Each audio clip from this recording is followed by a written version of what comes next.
Welcome to this special episode of Neuro Stories, created to accompany the TV series Trauma Room 1, which focuses on neurosurgery here at the Walton Centre.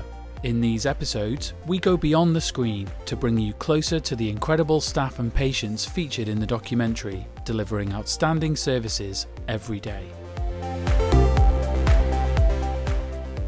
Hi, I'm Andrew Nicholson. I'm the series producer working for Renegade Stories. I'm Laura Hooper and I'm the story producer for Renegade Stories working on Trauma Room 1. Thank you both. Just wanted to start really with asking you about yourselves. Andrew, what led you to coming to film at the Walton Centre? Well, I've been working in telly for a very, very long time. Started off working in like trendy music telly and then entertainment, but then I went to work on factual television, which is I really enjoy. And the fact that we could work in a hospital and get the amazing access we've been allowed at the Walton Centre, and it be in the north, which is also a massive plus, was a great draw for me, for sure. You know, I like to champion the north. I think we make great programmes up here and we've got great people up here. What about you, Laura? I think when you work in television, you do so many different types of jobs. I've done travel stuff, I've done animal-related stuff, and I've worked with Andrew several times. So it's always nice to be re-employed by someone, showing that they've got trust in you and your ability. But yeah, working in a hospital is fascinating. I think every job in TV, you learn so much. I always think it makes you good in a pub quiz, because you've just got so much random knowledge. The hospital, and especially this hospital, it's absolutely fascinating to see what is possible in terms of medicine these days. Yeah, I have to concur with that. It's just what I have, and I'm sure everyone else has worked on the programme, have learned at the Walton Centre is just incredible. It is the best dinner party conversation I think I've ever had of any programme I've ever worked on. You know, did you know that? Yeah, so no, it's incredible. Yeah, no, it's amazing. I had one of those at my cousin's 50th recently, Andrew. I didn't know anyone apart from my cousin, and yeah, definitely had some stories about different medical surgeries that are possible. People were shocked. Yeah. You know. And what was the response like when you were telling them about all these things that happen at the Walton Centre? For me, like, sort of disbelief that some things are possible.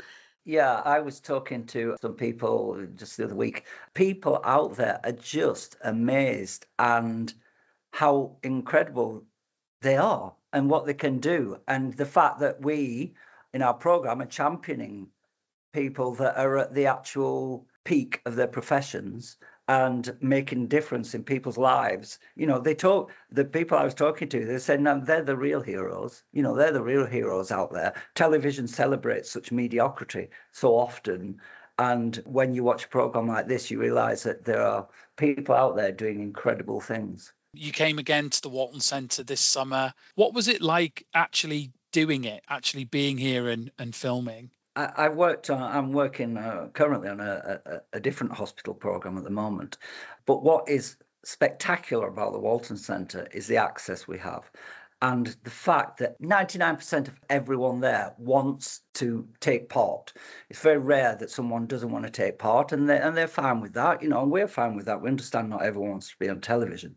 But to be able to come into a place and work alongside the people in the hospital, we're not part of obviously the medical team, but we come a little team ourselves. We come along, we request things, and through the systems that you have, you make it happen. And that makes the job really interesting, but also a lot easier than it could be.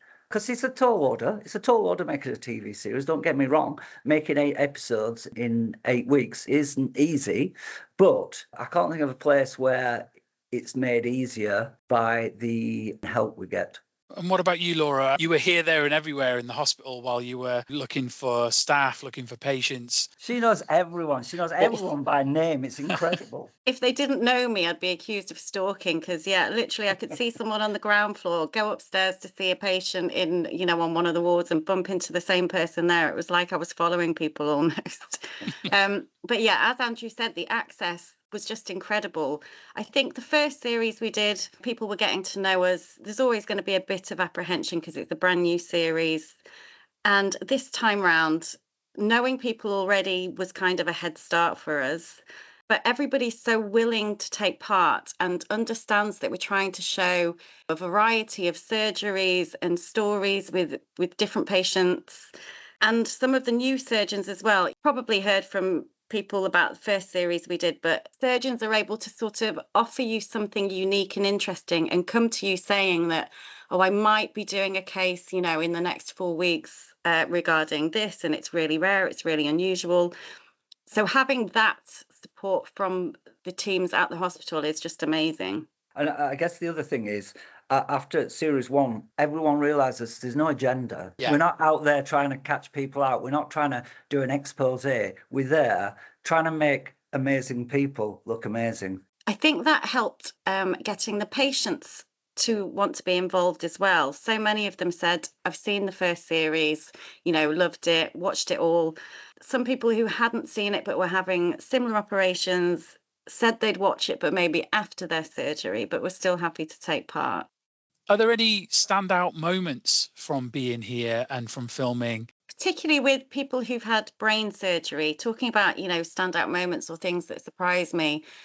Going to see a patient just hours after they've had major surgery and had a tumour removed, and they're sat up in bed having a cup of tea, laughing and having a joke with you. It always amazes me how quickly somebody appears to be back to being themselves. They've had balance issues or something like that. They can feel that difference immediately, sort of after surgery. I think patients and sometimes what they've gone through, I'm thinking of some of the more traumatic emergency surgeries, speaking to families and people being sort of willing and brave enough to take part when we haven't had the opportunity to kind of talk to them before a surgery. So those sort of more urgent, more critical cases, and the willingness of family and then the patients themselves to be involved is always really sort of heartwarming. It's so brave of somebody to do that. Yeah, the major traumas, when they come in, there's a level of consent we have to have when a patient comes in. And especially if it's a major trauma, they're unconscious. So the first thing we have to do is get the surgeon to consent for us to film. And we film it in a way that is not intrusive to the patient. Then if the family come around, we'd speak to the family and get their consent. And then hopefully, obviously, if the patient regains consciousness, we can then ask them. It's the biggest thing in a lot of people's lives. And the level of trust they have in us that we are going to be faithful to their story and show them in a light that hopefully will give them some kind of understanding of what they've been through, because a patient doesn't know what they've been through. The very first time I saw someone's a craniotomy and having someone's skull taken off and their brain exposed was quite a moment for me, Sam, I'll be honest with you. And that patient, was at death's door. And then through the care he received at the Walton Centre, he recovered. To have a conversation with that person further down the line, having everything they've been through, it's just an incredibly satisfying, quite humbling thing. A couple of them have actually said that it was a welcome distraction. Do you think that there were any other sort of those unexpected benefits that came from doing the series? Laura, I mean, you speak to the patients much more than I do. But, I think the fact that what they're going through has been recognised, and it's been recognised as something very important. And it's not just a day job. It's not just like, here's another person. I think they find that valuable. I think they want to take part sometimes to help other people. That's what they say to me. Yeah. Somebody could have been going to the gym, had a pain in the spine, thought they'd pulled a muscle or something. And after various sort of tests and things sort of going on, they've discovered they might have like a tumour in the spinal cord or something. And the thought of that, I think, for anybody is absolutely petrifying. Because, you think of the spinal cord and any damage to it and, you're paralysed. But actually, we've seen several patients have really intricate tumours or cysts or things removed from the spinal cord and then walk out of the hospital. Following on from that, obviously we get a lot of comments online from patients And also patients that, or people that are about to become patients. Actually, I saw a comment today saying, just watch this. I'm having this procedure next week. It's actually made me feel a lot better about the procedure. Did you realize, I guess, when you were filming, that there would be that public service kind of side to the program? Oh, absolutely. I mean, I don't want to sound pompous about it, but yes, I do think there is a big element of public service to a program like this. It's demystifying something that is very complex. If part of what we do gives that reassurance and gives that confidence to patients, then that's a wonderful thing. I think as well that, I mean, we filmed some really unique and interesting surgeries this series. And, you know, the Walton Centre is one of only 2 hospitals that do, for example, the focused ultrasound. We filmed a patient who had cluster headaches and talked to us about that. And she'd been going 20 or 25 years having these issues. And there is a surgical option, you know, if you've exhausted everything else. Surgeries that they don't know exist, that when they see this programme, you know, they might just be sat on something at home thinking, I just have to deal with it, like, you know, essential tremor. But there are things that people can do. And I think the Walton Centre is unique for having not just on the surgical side, but all of the options available for people for different treatments for things that you just wouldn't know about. Obviously, staff are front and center alongside patients for this second series. How do you draw out the characters, obviously in a very pressurized situation? I'd say sort of within theatre during the surgeries, that's very much producer directors getting that out of the surgeons. Because I think, Andrew, you're probably better to explain this one because you're in the edit. But if we don't talk to them, if they don't explain what's going on, it's very difficult for us to tell the story. As we said earlier, kind of, I'm everywhere all at once. And I think just getting to know the staff and saying hello and being friendly, they become more comfortable with you and more trusting of you. You know, as Andrew said earlier, we're not out to get anyone. I think it's just building trust, being professional always, and sort of explaining and communicating well what we want. The teams who are in there filming the surgeries, you know, we don't want to do anything to jeopardize the patient and what's going on. So there's clear protocols that we follow. You've said it exactly right. It's about building a relationship. Everything in television is about building relationships and building trust. And that's what our producer directors do. They become friends with the staff. They chat to them, they talk to them, they make them feel comfortable and at ease. I do the sections program called the Master Interview, the bit where, you know, you see the surgeon looking right down the camera and answering questions. I'm always amazed how brain surgeons and spinal surgeons and professors are nervous to talk to me. I find it hilarious. In their theatre, they're in their world. And then you step out into television world, it's a slightly different thing. But it's all about the relationships, and it's all about building those relationships. And I think we do a really good job at that. I think the PDs do a really good job at that. They ask the questions people at home would ask. I always say to the producer directors, if a surgeon says something to you and you don't understand it, people at home aren't going to understand it. That's why it comes across in a much more televisual, warmer way. It comes across as really approachable, despite the fact what they're doing is incredible. What kind of takeaways do you take from a project like Trauma Room 1? Here's the thing, before we started the second series, and we brought a whole bunch of sandwiches and cakes and took them into the staff room. I do remember that. The staff room to say hi, hello, we're coming back. And I said at that very juncture, I've worked in telly a long time, and it's a long time since I felt so proud to work on a series.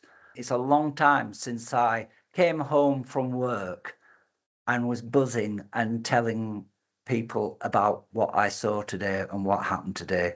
That's what I will take away from this.